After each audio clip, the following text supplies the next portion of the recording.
Thursday afternoon, the United Daughters of the Confederacy removed the Confederate flag at this memorial park. 48 hours ago, the only thing that was going on in Hot Springs, Arkansas was a picnic from some local people that have a permit to sit in the First Amendment area of the Arlington lawn and talk about what their great-grandparents did.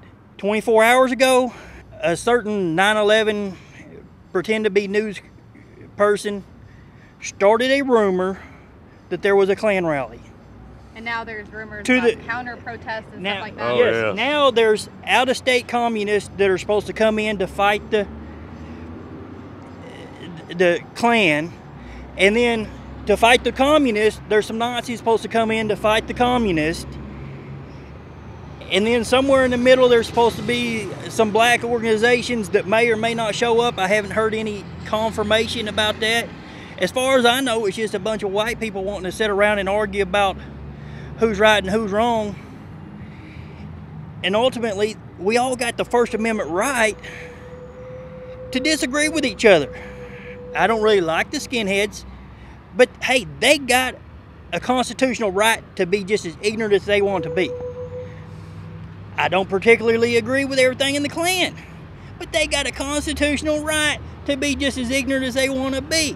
Both James Bowden and Randy Slattery say the Confederate Square group is about education, and they've always been rather small, fewer than 20 people, once 70, according to Josie Fernandez with the Hot Springs National Park, who issued the group their permit.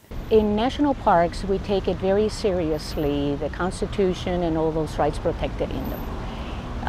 In this case, it's the First Amendment right of free speech. And in as much as we can, we will accommodate all groups, regardless of their message, to be able to exercise their rights.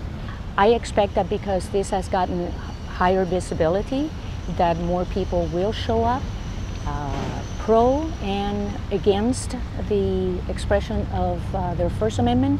So we're fully prepared in collaborating with state, county, city, and of course National Park Service resources to again ensure that our visitors and the employees are protected, the resources, property is protected, people's rights are not abridged, and that the permit can proceed as it was issued.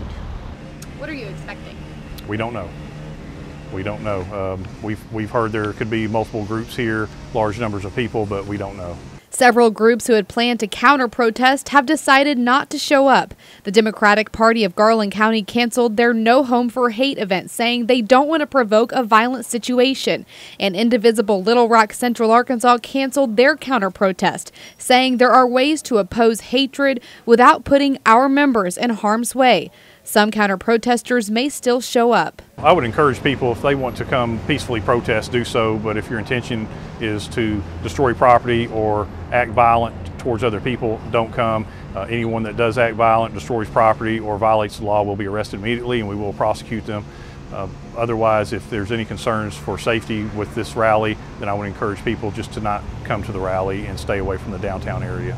There's a lot of rumors about what's going to take place tomorrow at this rally. You said you've seen them before, you've been at them. What are they really about? The only thing I have heard in the group that has the permit, I don't know about anybody else, but the one that has obtained a permit is a local group that like to sit, have a picnic, and talk about what their great-grandparents did. We've even had cookouts, you know what I'm saying? Really, we've had cookouts. Talk about, you know, our Southern heritage.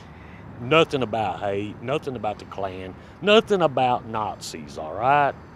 I'm hoping everybody would understand, you know, our country, our history, and I understand that the flag is not a hate flag, you know what I'm saying? It is not a hate flag.